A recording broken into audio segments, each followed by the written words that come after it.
আজকে আমাকে সঙ্গের প্রতি কৃতজ্ঞতা জানাই এককভাবে ধর্মদান করার সুযোগ দেওয়ার জন্য। ধর্মপ্রাণ প্রিয় উপাসক উপাসিকাবিন্দু, আজকে প্রথমত পিতৃপূজাকে উপলক্ষ করে এই মহতী আয়োজন করা হয়েছে।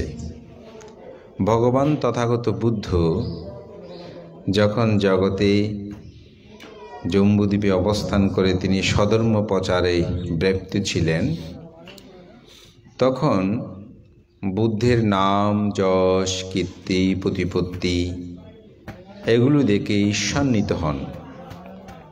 প্রথমে শ্রদ্ধায় প্রব্রজিত হলেও পরবর্তীতে বুদ্ধের প্রতি ঈর্ষান্বিত হয়ে রাজপরিবারের সন্তান দেবদত্ত তিনি বুদ্ধের শাসন সদ্ধর্মকে ধ্বংস করার জন্য, বিনাশ করার জন্য তার প্রচেষ্টা ছিল। তো সর্বশেষ প্রচেষ্টায় তিনি বুদ্ধের কাছে গিয়ে 5টি সত্য আরোপ করেছিলেন যে বুদ্ধ যদি আমার এই 5টি সত্য মেনে নেয় তাহলে আমি আপনার সাথে থাকব, আর যদি বুদ্ধ এই 5টি সত্য মেনে না নেন তাহলে আমি থাকব না। তো 5টি সত্য কি? প্রথম সত্য হলো ভিক্ষুগণ আজীবন পিণ্ডচারণ করে তাদের জীবন জীবিকা নির্বাহ করবে।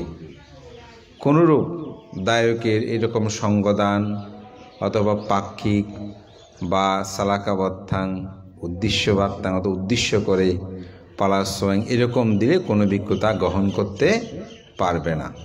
বুদ্ধকে বলছেন এটা হচ্ছে আমার প্রথম সত্য। দ্বিতীয় সত্য কি? দ্বিতীয় সত্য হচ্ছে ভিক্ষুরা এরকম লোকালয়ে থাকতে পারবে না, তাদেরকে সবসময় বন জঙ্গলের মধ্যে থাকতে হবে এবং বন জঙ্গলে তারা বসবাস করবে, লোকালয়ে কেউ কোনো দিন থাকতে পারবে না। তৃতীয় সত্য হচ্ছে ভিক্ষুগণ পাংশুকুলিক চিবর, শ্মশানে মশানে যে চিবরগুলো পরে থাকবে, কাপড় পরে থাকবে, সেগুলো সংগ্রহ করে সেগুলো রং করে রঞ্জিত করে পরিধান করবে। আজকে বর্তমানে দায়করা যেভাবে আমাদেরকে এই চিবর দান করছে এরকম করা যাবে না। চতুর্থ হচ্ছে ভিক্ষুগণ তারা আজীবন শূন্য কোনোরূপভাবে মাছ মাংস তারা ভক্ষণ করতে পারবে না, নিরামিষ জীবনযাপন তাদেরকে করতে হবে। পঞ্চম সত্য যে ভিক্ষুগণ তারা কোনোরূপভাবে গুহার মধ্যে ছায়ার মধ্যে থাকতে, 500 জন শিষ্য, 1 জন 2 জন নয়, তার দলেও 500 জন হয়েছিল। চলে যাওয়ার পর সে গভীর ষড়যন্ত্রে লিপ্ত হলো কিভাবে বুদ্ধকে ধ্বংস করা যায় এটি নিয়ে। তো বলছে রাজন হাদে বলছেন যে দেবদত্তকে বলছেন যে শ্রমণ, আপনি কেন এত মন খারাপ করে আছেন? আপনি যখন প্রধানমন্ত্রীর হলে যাবেন তখন কিন্তু সামরিক তারাও কোনো অস্ত্র নিয়ে যেতে। এটা আমি দেখেছি, আমাদের মাননীয় প্রধানমন্ত্রীর সাথে আমার সৌভাগ্য হয়েছিল কম্বোডিয়া যাওয়ার। তো দেখলাম হোটেলের বাইরে মানে অস্ত্র শস্ত্র নিয়ে সজ্জিত, কিন্তু যখন ভিতরে ঢুকতেছে তখন সবাই নিরস্ত্র, অর্থাৎ কোনো অস্ত্র তাদের হাতে নেই। ভিতরে আপনি সে অস্ত্র, সেটা আমার মনে পড়েছে। তো যাই হোক, এখন অস্ত্র হাতে যখন ঢুকেছে প্রহরীরা তাকে ধরে ফেলছে। পিতা জাগ্রত হয়েছে, কি এত গভীর রাত্র হয়েছে কেন? তখন সেই তাকে ধরলো, দেখে অস্ত্র, বলছে রাজন আপনার পুত্রের হাতে অস্ত্র নিয়ে সেই রাজপ্রাসাদে আপনার কক্ষে প্রবেশ করছে। তখন বলছে, হে পুত্র, তুমি অস্ত্র হাতে কেন আমার কক্ষে প্রবেশ করছো? যেহেতু সে আবেগতাড়িতে ধরে ফেলছে, বলে যে আপনাকে হত্যা করার জন্য আমি অস্ত্র নিয়ে প্রবেশ করেছি। বলে যে আমাকে কেন হত্যা করবে? বলে যে আমি রাজত্ব চাই, রাজত্বের জন্য। বলে যে হে পুত্র, তুমি এই রাজত্বের জন্য আমাকে হত্যা করে তোমাকে বললে হয়ে যায়, হ্যাঁ আমি মারা গেলে তো তুমি রাজত্ব পাবে। বলে যে আপনি কখন মারা যাবেন, কখন আমি রাজত্ব পাবো? এত চিন্তা আমি করতে পারবো না। বলছে ঠিক আছে, আমি তোমাকে এই মুহূর্তে রাজত্ব প্রদান করলাম। পরের দিন তাকে রাজ্য অভিষিক্ত করলো, সেই রাজা হলো। এখন রাজা হয়ে সেই তার কথাই যখন সবাই চলে বসে, হ্যাঁ, রাজকুমারের চেয়ে রাজার সম্মান আরও বেশি, সিংহাসনে বসেছে, সে আরও বেশি অভিভূত হলো। ও দেবদত্তের মতন তো আপনজন আর কেউ নেই, তার কারণে আমি আজকে এই রাজত্ব পেয়েছি।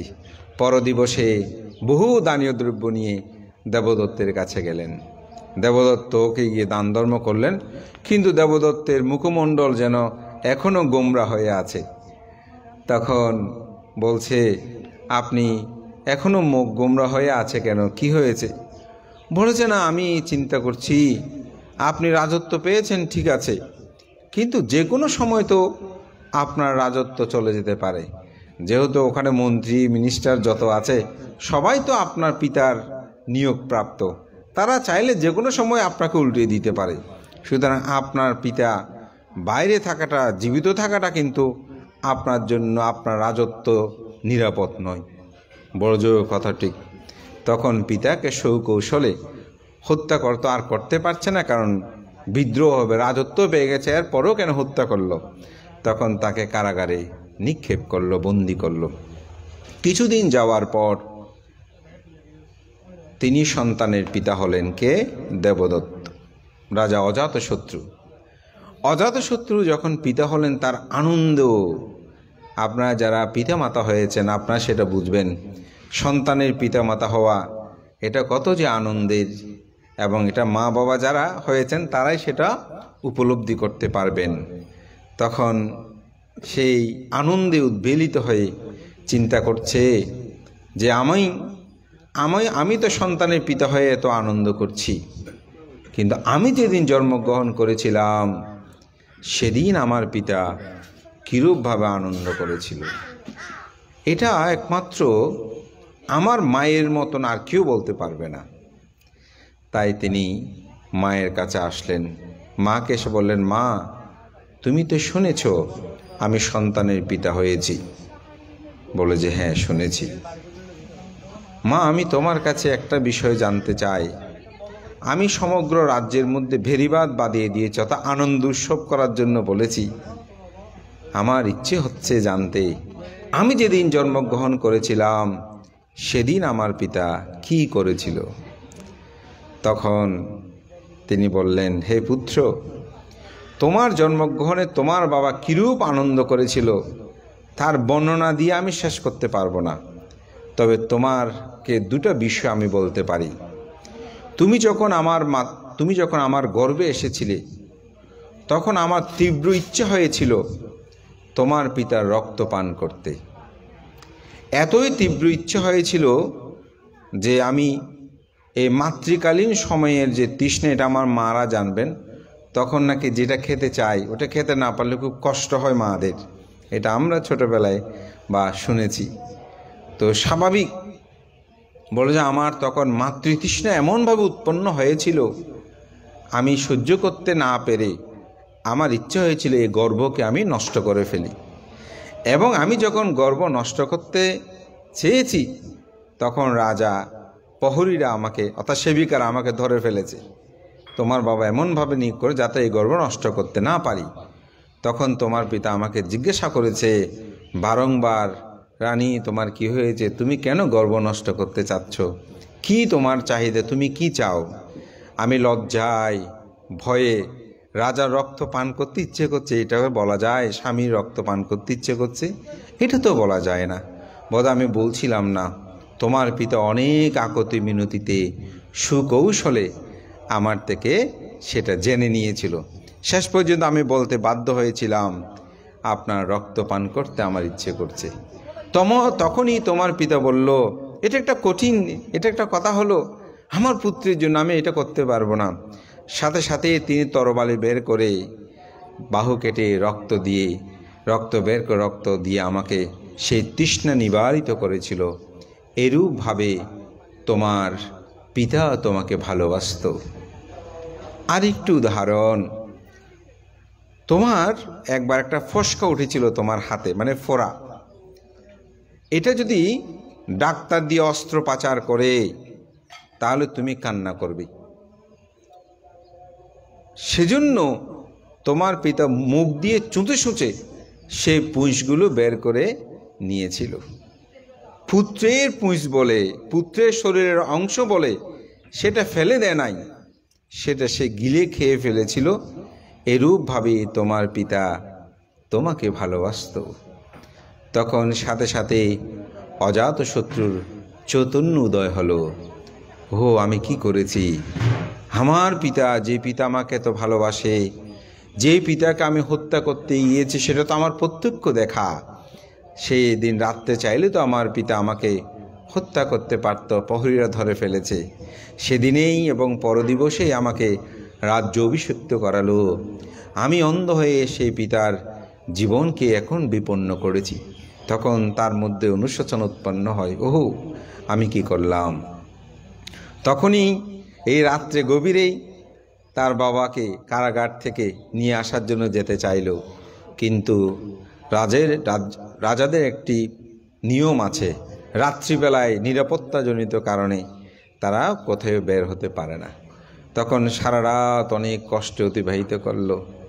ভোরবেলা খুব ভোরে কারাগারে গেল, কিন্তু দুর্ভাগ্য সেদিনে তার পিতা মৃত্যুবরণ করে। তখন তার মধ্যে খুব অনুশোচনা উৎপন্ন হয়। তার একান্ত ব্যক্তিগত চিকিৎসক জীবককে এই বিষয়ে বলল, জীবক, এমন কি কোনো সাধু সৎপুরুষ আছে যাদের সান্নিধ্যে গেলে প্রকৃত তাদের ব্রহ্মচর্য জীবনের প্রাপ্তিটা সম্পর্কে আমাকে বলতে পারে, আমার মনে প্রশান্তি দিতে পারে? তখন তৎকালীন সময়ে অনেক সেই তীর্থঙ্কর বিভিন্ন সন্ন্যাসী তাদের কাছে গিয়েছে, কিন্তু কেউ তার প্রশ্নের সমাধান দিতে পারে নাই। তখন জীবক বললেন, আমার একজন গুরু আছে, সেই মহামানব তথাগত মহাকারণী গৌতম বুদ্ধ, আপনি যদি ইচ্ছা পোষণ করেন আমি তার কাছে আপনাকে নিয়ে যেতে পারি। তো জীবক অম্রকানন, যেটি জীবককে আসলে তার চিকিৎসার সফলতার জন্য দেওয়া হয়েছিল, সেই বাগানটি তিনি বুদ্ধকে দান করেছে, জন্য জীবক অম্রকানন বলে। বলছে বুদ্ধ সেখানে অবস্থান করছেন, আপনি আমার সাথে সেখানে চলুন। তো সেখানেই গেল। বলছে সেখানে সহস্র জন ভিক্ষু সংঘ সেখানে থাকে। তো যখন গিয়ে কাছে গেল, বিহারে আঙ্গিনে ঢুকবে, বলছে রাজন, এখানে তো অস্ত্র শস্ত্র এইসব কোনো কিছু নিয়ে যেতে পারে না, মাথার পাকড়ি পরিধান করতে পারে না। যে বিহারে ঢুকলে আমরা আপনাদেরকে বলি টুপি খুলে ফেলেন, মাথায় কাপড় দেবেন না, কারণ এটা হচ্ছে নিয়ম, গৌরব করার জন্য শ্রদ্ধায় এরকম পাকড়ি অস্ত্র নিয়ে বিহারে প্রবেশ করা যায় না। তখন বলছেন এগুলো সব আপনি খুলে রাখতে হবে, এখানে নিয়ম। তো রাজা সেগুলো সব খুলে রাখলেন, সৈন্যদের বাইরে রাখলেন, একাকী তিনি ভিতরে প্রবেশ করতে গেলেন। তো যেতে যেতে তিনি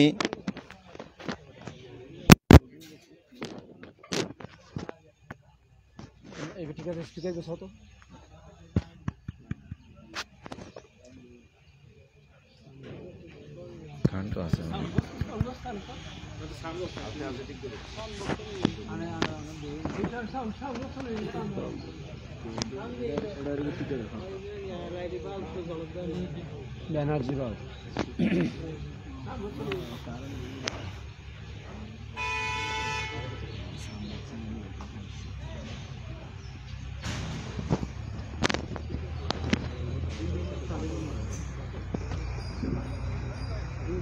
টেবিল না টেবিল ইয়ান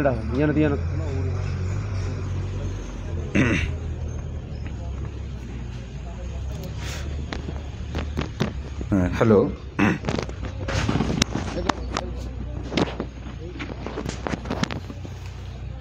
হ্যালো,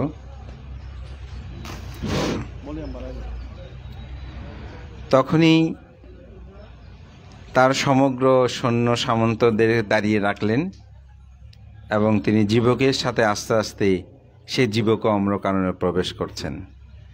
যতই যাচ্ছে তার শান্ত সমোহিত সে পরিবেশ এবং নীরব নিস্তব্ধ। হঠাৎ অজাতশত্রুর মনে ভয় উৎপন্ন হল। তিনি দেবদত্তকে অজাতশত্রু তিনি ভাবছেন, জীবক কি আমারকে শত্রু হাতে কোনো সমর্পণ করতে নিয়ে এসেছে? আমার অস্ত্রশস্ত্র সব রেখেছে, বলছে এখানে জীবক আম্র কারণে সহস্রজন ভিক্ষুসঙ্গ আছে। তাহলে এত বড় এত হাজার মানুষ থাকলে তো কত শব্দ মহাশব্দ হবার কথা, এখানে কোনো শব্দ নাই, কিছু নাই, একেবারে নীরব নিস্তব্ধ। আমাকে কি কোনো শত্রুর কাছে সমর্পণ করবে? শেষে বলছে, জীবক তুমি কি আমাকে শত্রুর হাতে সমর্পণ করার জন্য নিয়ে এসেছো? জীবক বলছে, রাজন আপনি এমন বলছেন কেন? আমার হাতে এমন ওষুধ আছে, আপনার নাকের সম্মুখে শুধু একবার বুলিয়ে নিয়ে গেলে আপনি মৃত্যুবরণ করবেন। আপনাকে এরূপ এনে আপনাকে হত্যা করতে হবে না, আপনি আরও সম্মুখে অগ্রসর হন। বোঝে এখানে তো সহস্রজন মানুষ থাকলে কত শব্দ মহাশব্দ হয়, এত নীরব যে নিস্তব্ধতা। বলে যে না, আপনি আসুন। আরও সামনে গিয়ে দেখলো সত্যি সেখানে কেউ ঝাড়ু দিচ্ছে, কেউ পানি নিষ্কাশনের ব্যবস্থা করছে, কেউ ধ্যান করছে, কেউ সমাধিতে, কেউ ধর্ম শ্রবণে রত, এক একজন এক একভাবে। এটাতেই তার চিত্তের মধ্যে প্রসন্নতা চলে আসে। যখনই বুদ্ধের সামনে গেলেন, বুদ্ধের সম্য সেই মূর্তির সদৃশ্য বুদ্ধের অপরূপ রূপ দর্শন করে তার চিত্ত আরও প্রসন্ন হলো। তখন তিনি বুদ্ধকে প্রশ্ন করলেন যে, তথাগত বুদ্ধ, আপনার এই শ্রামণ্য ধর্মের প্রত্যক্ষ ফল আছে কি? বুদ্ধ বললেন, হ্যাঁ, আমার শ্রামণ্য ধর্মের প্রত্যক্ষ ফল আছে। শ্রামণ্য ধর্মের প্রত্যক্ষ ফল কি? তখন বুদ্ধ বললেন, হে রাজন, আপনার একজন কর্মচারী, তিনি আপনাকে আপনার পা ধৌত করে দে, আপনাকে পাদুকা পরিয়ে দে, আপনি হাঁটতে থাকলে ছত্র ধারণ করে, আপনাকে দেখলে সর্বদা অভ্যুত্থান করে প্রত্যুত্থান করে, আপনার সেবা করে, আপনার আজ্ঞাবহ, আপনি যাহা বলেন তাহা সেই মেনে চলে।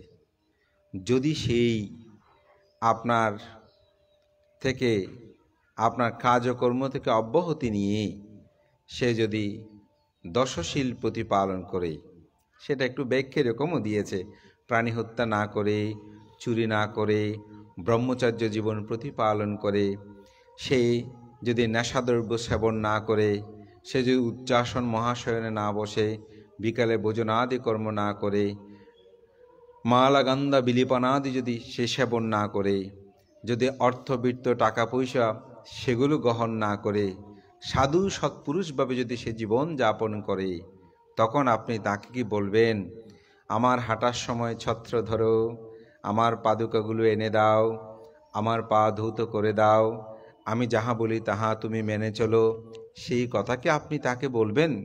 বলছে না, কেন বলবো? এরকম সাধু সৎপুরুষকে দেখলে আমি তাকে শ্রদ্ধা করব, সম্মান করব, গৌরব করব, প্রতিষ্ঠান করব, যথাসাধ্য এরকম শীলবান ব্যক্তিকে আমি দান করব। তখনই বুদ্ধ বললেন, এটাই হচ্ছে সামান্য ফলের প্রথম প্রত্যক্ষ ফল। এই যে গতকাল এই পরিবারের দুজন সন্তান কি নিয়েছেন, প্রব্রজ্য ধর্ম গ্রহণ করেছেন, বাড়ি থেকে আসার সময় অবশ্যই আপনাদেরকে নমস্কার করে এসেছে না? হ্যাঁ, আমাদের এটা রীতি। এখানে কীরকম আছে আমি জানি না, এখানেও আশা করি সেটা আছে। যখন শ্রমণ্য ধর্মে দীক্ষা গ্রহণ করতে, তখন বাড়ির সবাইকে মাতা পিতাকে নমস্কার করে তারপর আসে। যখন সে চিবর পরিধান করে দশশীল গ্রহণ করল, শ্রমণ হলো, তখন সেই পিতামাতাই তাকে কি করছেন, বন্দনা করছেন, নমস্কার করছেন। এটাই হচ্ছে শ্রামণ্য ধর্মের প্রত্যক্ষ ফল। এইভাবেই সে সামান্য ফলের 14 প্রকার সামান্য ফল সম্পর্কে সেখানে বুদ্ধ ব্যাখ্যা করছেন। প্রথম ধ্যান, দ্বিতীয় ধ্যান, তৃতীয় ধ্যান, চতুর্থ ধ্যান লাভ করলে কি হয়, শতাপত্তি ফল, সকেতাগামী ফল, অনাগামিত্ব ফল, অরহত্ব ফল, এভাবে বুদ্ধ ব্যাখ্যা প্রদান করলেন। এবং বুদ্ধের দেশনা যখন শেষ হয় তখন সকলেই সেখানে সাধুবাদ দিয়ে তাহা অনুমোদন করেন। সেই দেশনা শেষান্তে সেখানে উপস্থিত ভিক্ষু সংঘ এবং সাথে যারা ছিল, কেউ শ্রোতাপত্তি, কেউ সকিতাগামী, কেউ অনাগামী, কেউ অরহত্ত মার্গ ফলে উপনীত হলো। এবং অজাতশত্রুর মনের যে সংশয়, মনের যে দুঃখ, অনুশোচনা, এগুলো কিন্তু চলে যায়, অর্থাৎ তার মধ্যে একটা ধর্মজ্ঞান উৎপন্ন হয়। অজাতশত্রু যখন চলে গেল তখন বুদ্ধ ভিক্ষু সংঘকে বললেন, হে ভিক্ষুগণ, আজকে যদি অজাতশত্রু যে ধর্মকথা শ্রবণ করেছে, যদি সে পিতৃহত্যা না করত, তাহলে কিন্তু এই সভাতে বসেই তিনি চারি অপায়ের দ্বার বন্ধ করত। অর্থাৎ তার মধ্যে ধর্মচক্ষু জ্ঞান উৎপন্ন হতো, তিনি শ্রোতাপত্তি বলে প্রতিষ্ঠিত হতো। কিন্তু পিতৃহত্যা করার কারণে তার পক্ষে এটি লাভ করা সম্ভব হয়নি। ধর্মপ্রাণ প্রিয় উপাসক উপাসিকা বিন্দু, এতেই বুঝে যায় যে আসলে পিতামাতা আমাদের কাছে কত গুরুত্ববহ, কত গুণের সমাহার। আপনারা জানেন যে অঙ্গুলিমাল সে 999 জন মানুষ হত্যা করেছে। আসলে শুধু 999 জন নয়, তারও অধিক। তার যখন অঙ্গুলিমালের জীবনীটা আমরা থেরোগাতার মধ্যে পাই, সেখানে দেখা যায় তিনি আরও অধিক হত্যা করেছেন। অর্থাৎ কিছু হত্যা করে মাটিতে রেখেছিল, পিঁপড়া খেয়ে ফেলেছে, আর কিছু একেবারে হত্যা করে গাছের মধ্যে ঝুলিয়ে রেখেছিল, পাখি এসে নিয়ে গেছে। পরে তিনি যা হত্যা করেছেন ওগুলো আর মাটিতেও রাখেনি, গাছেও রাখেনি, সেগুলো গলায় ধারণ করে রাখত। ওখানের গণনায় 999, কিন্তু বাকি যতগুলো ওখানে মাটিতে পিঁপড়ে খেয়েছে, নষ্ট হয়ে গেছে বা গাছে পাকিয়ে নিয়ে গেছে, ওগুলো হিসেব কিন্তু না। এখানে 999 জন হত্যা করেছে বলে আমরা বলছি। আমি সেজন্য বলছি আরও অধিক। কিন্তু যখন মাতৃহত্যা করার জন্য সে উদ্যত হলো, তখন বুদ্ধ দেখলেন যে অরহত্ব লাভের হেতু থাকা সত্ত্বেও যদি সে মাতৃহত্যা করে, তাহলে তাকে তো মহা অবিচি নরকেই যেতে হবে। এই কারণেই সেখানে দেখা যায় যে তিনি মাকে হত্যা থেকে বিরত রাখার জন্য বুদ্ধ এসে তাকে ধর্মদান দিয়েছিলেন, প্রব্রজ্য গ্রহণ করেছিলেন। পরবর্তীতে তিনি অরহত মার্গ জ্ঞানে উপনীত হয়েছিলেন। তা আমি এটাই বলতে চাই, আমাদের পিতামাতা আমাদের পরম হিতৈষী কল্যাণ মিত্র। আজকে সেই পিতৃদেবীকে স্মরণ করে, পিতৃদেবকে স্মরণ করে এই মহতি পুণ্যময়ের আয়োজন করেছেন আমাদের শ্রদ্ধাবান উপাসক বাবু অমৃত বড়ুয়া এবং তার ভাই, তাদের জ্ঞাতি স্বজন, তারা সকলেই এখানে এই মহতি অনুষ্ঠান আয়োজন করেছেন। তো বুদ্ধ পৃথিবীতে 5টি অচিন্তনীয় গুণের কথা বলেছেন। সেখানে বলছেন বুদ্ধ গুণ চিন্তনীয়, ধর্মগুণ চিন্তনীয়, সঙ্গগুণ চিন্তনীয়, মাতা পিতার গুণ চিন্তনীয়, আচার্য উপাধ্যায়। আচার্য উপাধ্যায় বলতে যখন আপনারা শ্রমণ হন তখন একজনের শ্রমণ করে, এটাকে বলে উপাধ্যায়। অথবা ভিক্ষু হওয়ার সময় একজন সীমা প্রদান থাকেন, তাকে বলা হয় উপাধ্যায়। যদি একটু এভাবে বলি, স্কুলের প্রধান যিনি প্রধান শিক্ষক আমরা উপাধ্যায় বলতে পারি, আর ওখানে যারা শিক্ষক আমাদেরকে পাঠদান করে তাদেরকে আচার্য। তবে এখানে মূলত বিমুক্তি পথে যারা নিয়ে যায়, চারি অপায়ের দ্বার বন্ধের নির্দেশনা দেয়, দীক্ষা প্রদান করে, সে অর্থাৎ উপাধ্যায় আর আচার্য। এদের গুণ হচ্ছে অচিন্তনীয়, আপনি সে গুণ বর্ণনা করে শেষ করতে পারবেন না। তো আজকে এই পরিবার, আমি মনে করি তাদের সেই পরম পিতা যে অচিন্তনীয় গুণ, সেই পিতাকে স্মরণ করে এখানে মহান ভিক্ষু সংঘকে আহ্বান করে এই দানাদি পুণ্যকর্ম সম্পাদনের মাধ্যমে তাদের যে আয়োজন, এটাকে অবশ্যই সাধুবাদ জানাই। তা আমরা কেন এই পুণ্যকর্মগুলো সম্পাদন করব, কেন আমরা সঙ্গদান করব, এই বিষয়গুলো আমাদেরকে উপলব্ধি করতে হবে। ভগবান তথাগত সম্যক সম্বুদ্ধের ধর্মদর্শনে বুদ্ধ 4টি সত্যের কথা বলেছেন। আমরা পৃথিবীতে অসংখ্য সত্যর কথা শুনি, কিন্তু বুদ্ধ যে 4টি সত্যের কথা বলেছেন সেখানে বলছে কি দুঃখ আনা, দুঃখ সমুদয় আনা, দুঃখ নিরুদয় আনা, দুঃখ নিরুদাগামিনী পাটিপাদায় আনা। দুঃখ কি এই বিষয়টা আমাদেরকে জানতে হবে। বুদ্ধ ধর্ম যারা প্রতিপালন করে না তারা মূলত দুঃখ সত্যটাকে উপলব্ধি করে নাই। যে মানুষ দুঃখ সত্যকে উপলব্ধি করবে তাকে ধর্ম করার জন্য বলতে হবে না, তাকে ধর্ম করার জন্য বলতে হবে না, শীল পালন করার জন্য বলতে হবে না। কারণ তিনি এই দুঃখের মধ্যে নিমজ্জিত হতে চাইবে না। এই দুঃখ সত্যটা আসলে আমরা উপলব্ধি করি না। সেই দুঃখ সত্য কি এটা প্রত্যেক দিন শুনছি, আমরা সবাই জানি। জন্ম দুঃখ, জরা দুঃখ, ব্যাধি দুঃখ, মরণ দুঃখ, অপ্রিয় সংযোগ দুঃখ, প্রিয় বিয়োগ দুঃখ, স্ফীত বস্তু অলাভ দুঃখতা যাহা চায় তাহা না পাওয়ার দুঃখ, সংক্ষেপে পঞ্চ উপাদান স্কন্ধ দুঃখ। এই দুঃখগুলোকে আমরা কি উপলব্ধি করি? কিন্তু আমরা উপলব্ধি করি না বলে প্রত্যেক দিন এই দুঃখকে অভিনন্দন করি। এই দুঃখের কারণ হচ্ছে অবিদ্যা। এই অবিদ্যার কারণে এই দুঃখকে অভিনন্দন করি। মানে কীরকম? যেমন আপনি একটি ফুল দেখেছেন, যদি বলেন ভান্তে ফুলটা খুব সুন্দর, এই দুঃখ পেয়ে গেছেন। ভান্তে কেন? ফুলটা যখন মলিন হবে তখন আপনার কাছে দুঃখ উৎপন্ন হবে। আপনি যদি বলেন যে আমি খুব সুন্দর, কিছুদিন পরে সুন্দর যখন চলে যাবে তখন আপনার মধ্যে দুঃখ উৎপন্ন। এই জন্য বলছে দুঃখাং রূপাং অভিনন্দাতি সো দুঃখাং অভিনন্দাতি। আপনি যদি রূপকে অভিনন্দন করেন তাহলে আপনি দুঃখকে অভিনন্দন করবেন। এজন্য আমরা অবিদ্যার কারণে এই দুঃখকে অভিনন্দিত করি, রূপকে অভিনন্দন করি। আবার বলছে যিনি রূপকে অভিনন্দন করে না তিনি দুঃখকে অভিনন্দন। যদি বলছেন এটা ফুল স্বাভাবিক, এটা তো নিত্য, দুঃখ অনাত্মা, এই চেতনা যখন আপনার মধ্যে থাকবে দেখবেন আপনার মধ্যে আর দুঃখ আপনার মধ্যে জাগ্রত হবে না। এটা হচ্ছে জাগতিক। আমাদের মহামান্য সঙ্গরাজ ভান্তের কাছে আমি একবার, ভান্তে অসুস্থ, এমনি দেখতে গিয়েছি। তো ভান্তে যখন বললাম ভান্তে কেমন আছেন, বললাম ভান্তে অনেক কেন আসন, আসি দুঃখ, এরই দুঃখ, জগৎ এবার দুঃখ, বয়স হলে এরকম দুঃখ হয়, দুঃখ থাকিব। আমি বললাম ভান্তে আপনি তো বোধহয় অসুস্থ। না অসুস্থ এগুলো থাকবে, দেহ আছে, জরা থাকবে, দুঃখ এর দুঃখ এগুলো থাকবে। মনে হচ্ছে এটা উনি কিছুই মনে করছে না, মানে জগতে এটা থাকবেই। অর্থাৎ তিনি এই সত্যটাকে মেনে নিয়েছেন। আমরা অনেকে মেনে নিতে পারি না।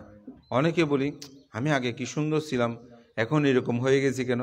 এরকম দুঃখ উৎপন্ন হচ্ছে না কেন? রূপকে অভিনন্দন করছি বলে।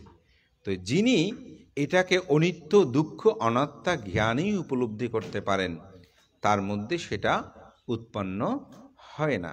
তাই আমাদেরকে উপলব্ধি করতে হবে যে জগতে দুঃখ আছে, এই দুঃখের কারণ আছে। দুঃখ নিরুদ্ধ, অর্থাৎ দুঃখ অনিত্য, দুঃখ অনাত্মা জ্ঞানটা যদি আমার মধ্যে থাকে সেটা হবে দুঃখ নিরুদ্ধ। তো দুঃখ নিরোধের উপায় তো অনিত্য, দুঃখ, অনাত্মা তো বললে হবে না, এটা আমাদের মধ্যে জাগ্রত করতে হবে। সেটা জাগ্রত করার জন্য একটা পথ আছে, সেই পথটাই হচ্ছে আরিওয়াট্টাঙ্গিক ও মাঘ্য সাত্থানাং বিশুদ্ধিয়া। সত্যদের বিশুদ্ধির জন্য এই একমাত্র পথ হচ্ছে আর্য অষ্টাঙ্গিক মার্গ, যেটাকে সংক্ষেপে বলছে শীল সমাধি প্রজ্ঞা। তো আজকে যে সঙ্গদান, এটা কি শীলের অন্তর্গত? আপনি যখন বুদ্ধের ধর্ম দর্শনগুলোকে ব্যাখ্যা করবেন তখন দেখবেন এই শীল সমাধি প্রজ্ঞা, সেখানে দান বিষয়টাও আসলে চলে আসে। আমি একটা ছোট্ট উদাহরণ দিই, প্রায় সময় আমার দেশনায় সেটা বলি। যেমন আপনি একটি পথ দিয়ে হেঁটে যাচ্ছেন, হঠাৎ একটি মাছ দেখলেন, মাছটা আপনার খেতে ইচ্ছে করছে। কি উৎপন্ন হয়েছে? লোভ উৎপন্ন হয়েছে। এখন মাছটা যখন আপনি ধরতে যাবেন তখন কি উৎপন্ন হয়েছে? দেশ উৎপন্ন হয়েছে। এটাকে যখন হত্যা করবেন দেশচিত্তে করবেন না, তাহলে প্রথম ছিল লোভচিত্ত, পরে হচ্ছে কি দেশচিত্ত। কিন্তু আপনি যখন ত্যাগ করলেন, না মাছটা আমি খাবো না, না খেলে কি হয়, এরকম কত কি, তাহলে কি করছেন? ত্যাগ মানে কি দান, দান মানে কি ত্যাগ না, দানের অপর অর্থ ত্যাগ, তো এটা প্রতিশব্দ।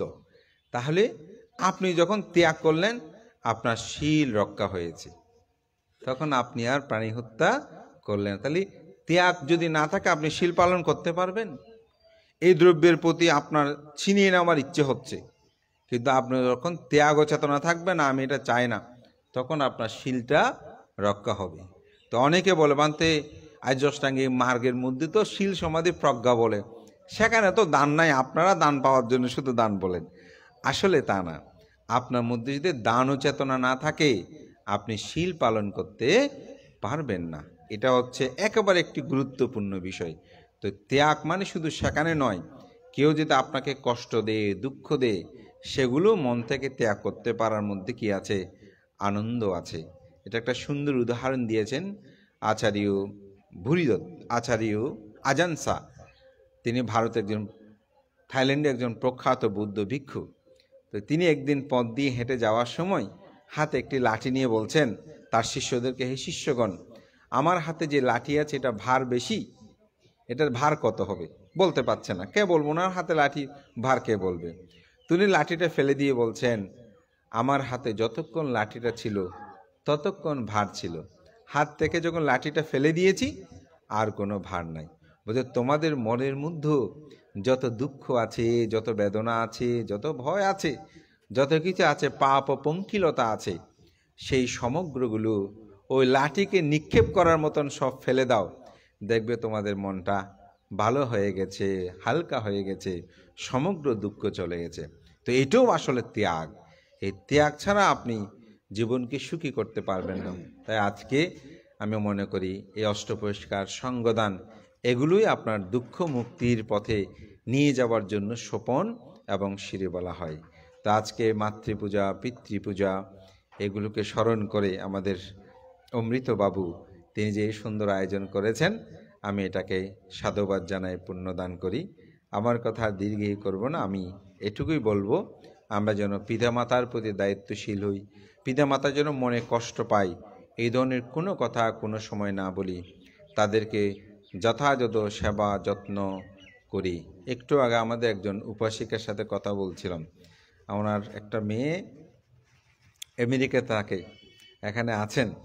তো উনি বলছেন আমার মেয়ে আমাকে দেখে চালায় ভানতে, আমাকে সব কিছু করে, আমার মেয়ে না থাকলে আমার কিছু হতো না, আমার মেয়েকে আমি ওনাকে আশীর্বাদ করি, বলে যে বানতে হ্যাঁ প্রাণ খুলে আমি আশীর্বাদ করি। তো আমার সাথে ওনার আমেরিকাতে দেখা হয়েছিল, আমি এমনি জয়া বড়ুয়া হিসাবে এমনি সুকু মনে হয় এখানে নাম। হ্যাঁ, তো এই যে মায়ের মন থেকে যে আশীর্বাদটা তার শিরে বর্ষিত হচ্ছে, তো সেই উপাসিকার উন্নতি হবে না? ওনার 3 ছেলে 3 মেয়ে, সবাই আমেরিকার মতো জায়গায়, কেউ ডাক্তার, কেউ ইঞ্জিনিয়ার, কেউ ব্যারিস্টার, এরকম তারা অর্থাৎ স্বস্বক্ষেত্রে প্রতিষ্ঠিত।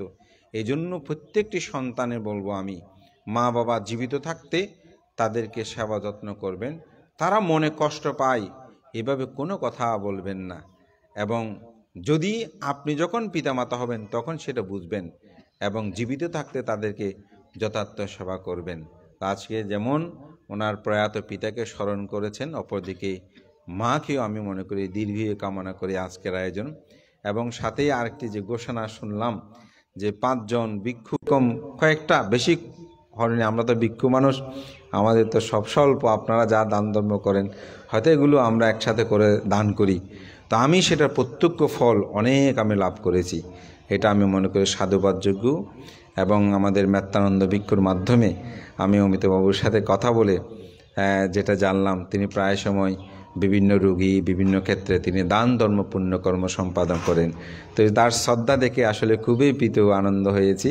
বজভান্তে আমি প্রায় সময় আপনার ধর্ম আমার খুব ইচ্ছে যে আমাদের গ্রামের বাড়িতে আপনাকে একবার ফাং করে নিয়ে যাব। তো আজকের দিনটা ঠিক করেই আসলে মহান ভিক্ষু সংঘকে আহ্বান করে তিনি যে পিতৃ পূজাকে উপলক্ষ করে এই দানাদি পুণ্যকর্ম সম্পাদন করেছেন, আমি এখানে বলব বুদ্ধগুণ, ধর্মগুণ, সঙ্গগুণ, মাতা পিতার গুণ, আচার্য উপাধ্যায় গুণ, এই অনন্ত গুণের প্রতি আপনারা শ্রদ্ধা রাখবেন, সবসময় গৌরব প্রত্যুত্থান করবেন, পিতামাতার সেবা যত্ন করবেন এবং নিজেরা আদর্শময় জীবনযাপন করবেন। আমার দেশনায় প্রায় সময় আমি যে কথাটা বলি, আপনাদের প্রজন্ম ছেলে মেয়েদেরকে ধর্মীয় শিক্ষা দেবেন, তাদেরকে সকাল সন্ধ্যা দুবেলা নিজেরাও বন্দনা করবেন, তাদেরকেও বন্দনা করাবেন এবং বুদ্ধির এই অনন্ত গুণসম্পন্ন এই সত্য ধর্মকে তাদের অন্তর্জগতে আমার মতো জাগ্রত করার জন্য সদা প্রচেষ্টা থাকবেন। শুধু প্রাতিষ্ঠানিক শিক্ষা নয়, ধর্মীয় শিক্ষা। আজকে যদি আমাদের ননীগোপাল বাবু তিনি যদি তার সন্তানকে ধর্মপথে না নিতেন, আমার মনে হয় এত শুধু লন্ডনে থেকে ওখানে ঐশ্বর্যযোগ্যতায় পূর্ণ, সত্যি কথা। হ্যাঁ, অনেকে আছে এই অর্থবিত্তগুলো তাদেরকে খেয়ে ফেলেছে, তারা গ্রাম সমাজ মাতা পিতা এগুলোর কথা চিন্তা করে না, যে এমন অনেক ছেলে আছে, জ্ঞাতি স্বজন চিন্তা করে অনেক ছেলে আছে। তো ননীগোপাল বাবু এই বিহার কল্যাণে যেমন কাজ করেছেন, সম্পাদক ছিলেন মানে দায়িত্ব নিয়েছেন, সেবা দিয়েছেন, সন্তানগণকেও সেই শিক্ষা দিয়েছেন বলে আজকে সুদূর সেরূপ দেশে থেকেও তারা প্রতিনিয়ত খবর নিয়ে গ্রাম সমাজ জাতির কল্যাণ কর্ম সম্পাদন করছেন। তা আমি মনে করি এইরূপভাবে আমাদের পিতামাতাদেরও দায়িত্ব কর্তব্য আছে, সেগুলো সুসম্পন্ন করবেন। এই